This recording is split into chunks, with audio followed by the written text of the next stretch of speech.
तुलसी विवाह के दिन जरूर करें यह विशेष कार्य।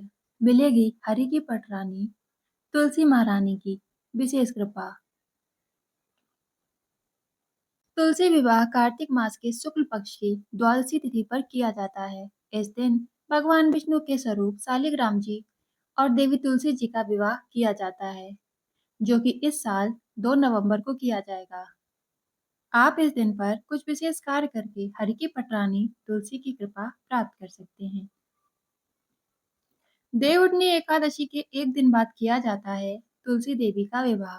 इस दिन पूजा अर्चना से जीवन में सुख एवं समृद्धि बनी रहती है। तुलसी विवाह के दिन विष्णु जी के स्वरूप शालिग्राम जी के साथ होता है। तुलसी जी का विवाह विष्णु जी के स्वरूप शालिग्राम जी के साथ होता है। माना जाता है कि जो साधक विधि विधान से तुलसी विवाह करते हैं, उन्हें उनके जीवन में सुख समृद्धि एवं अखंड सौभाग्य की प्राप्ति होती है। भगवान विष्णु के स्वरूप शालिग्राम जी के साथ तुलसी जी का विवाह करने के कारण उन्हें हरि की पटरानी भी कहा जाता है। ऐसे में आपको तुलसी विवाह के दिन यह विशेष कार्य अवश्य करने चाहिए, जिससे जल्द विवाह के योग्य बनते हैं। साथ ही मनोकामनाओं की पूर्ति होती है। तुलसी विवाह के दिन तुलसी माता को लाल रंग की चुनरी अवश्य चढ़ाएं। ऐसा करने से साधक को भगवान विष्णु के साथ साथ माता लक्ष्मी का आशीर्वाद भी प्राप्त होता है। इसके साथ ही इस दिन पर तुलसी जी को अन्य श्रृंगार की सामग्री अर्पित करें। इससे आपको शुभ फलों की प्राप्ति होगी। तुलसी विवाह के दिन पूजा के दौरान आप तुलसी के पेड़ में पीले रंग का धागा बांध सकते हैं, जिससे काफी शुभ माना जाता है। और ऐसा करने से साधक की समस्त मनोकामनाएं पूर्ण होती हैं, साथ ही शुभ परिणाम मिलते हैं। तुलसी विवाह के दिन सुबह के समय भगवान सूर्य को अर्घ अवश्य देना चाहिए।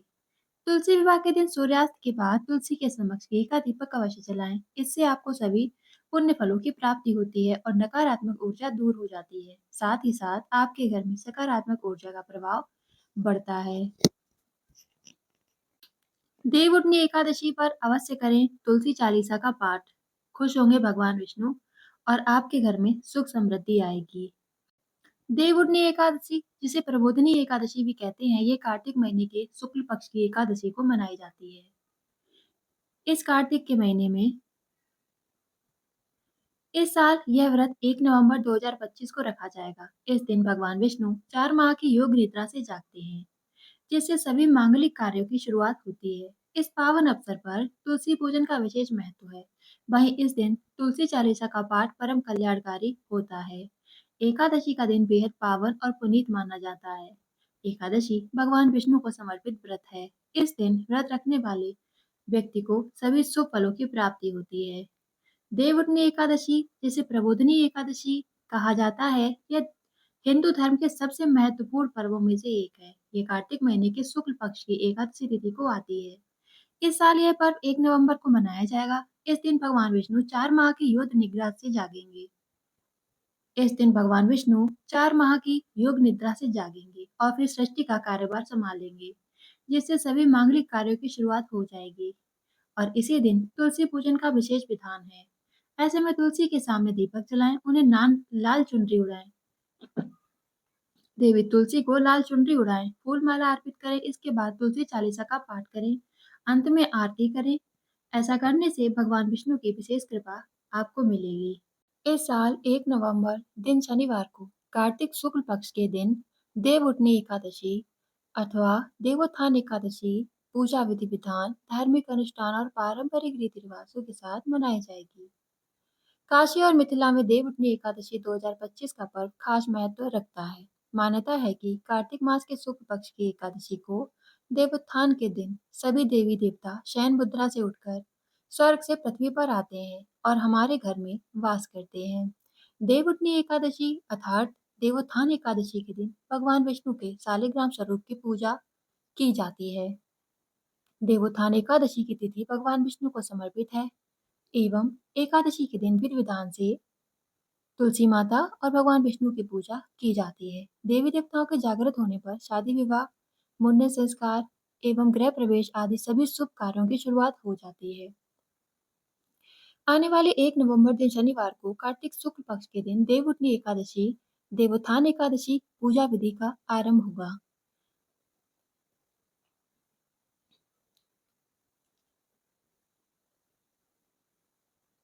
धार्मिक अनुष्ठान एवं विधि विधानों के साथ रीति रिवाजों के साथ मनाई जाएगी देवउठानी एकादशी।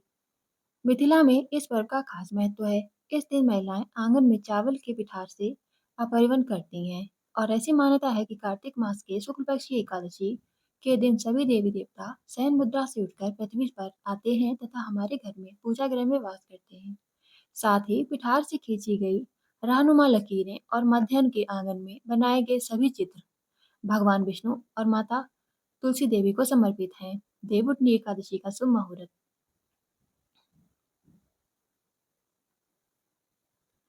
पौराणिक कथा के अनुसार भाद्रपद मास की शुक्ल पक्ष एकादशी को भगवान विष्णु ने दैत्य शंखासुर का वध किया था। इस दौरान दैत्य शंखासुर और भगवान विष्णु के बीच लंबे समय तक युद्ध चला। युद्ध समाप्त होने के उपरांत भगवान विष्णु थक कर क्षीर सागर में जाकर सो गए। वे कार्तिक शुक्ल पक्ष की एकादशी को गहरी नींद से जागे। दूसरी ओर शास्त्रों के अनुसार भगवान एक अन्य एकादशी के दिन सोते हैं, जबकि देवोत्थान एकादशी के दिन जागते हैं। महिलाओं के द्वारा बनाए गए अपरिवहन पर रात्रि में पान सुपारी फूल के अलावा इस क्षेत्र में उपजने वाले विभिन्न तरह के अनाज फल गंगा गन्ना सिंगाड़े चढ़ाने का रीति रिवाज है। काशी और मिथिलांचल में इस पारंपरिक त्योहार का विशेष महत्व है। ऐसी मान्यता है कि इस पर्व के बाद से किसानों के खाली पड़े घरों में सोने खलिहानों में भी नए फसल आने का सिलसिला शुरू हो जाता है। इस कारण इस दिन काफी विधि विधान के साथ सभी गृहस्थों द्वारा अपने अपने कुल देवताओं की पूजा अर्चना की जाती है। हिंदू धर्म में एकादशी का अत्यधिक महत्व है। देवोत्थान एकादशी की तिथि भगवान विष्णु को समर्पित होती है। इस दिन विधि विधान के साथ भगवान विष्णु की पूजा अर्चना की जाती है। धार्मिक मान्यताओं के अनुसार देवोत्थान एकादशी का व्रत रखने से भगवान विष्णु की विशेष कृपा प्राप्त होती है।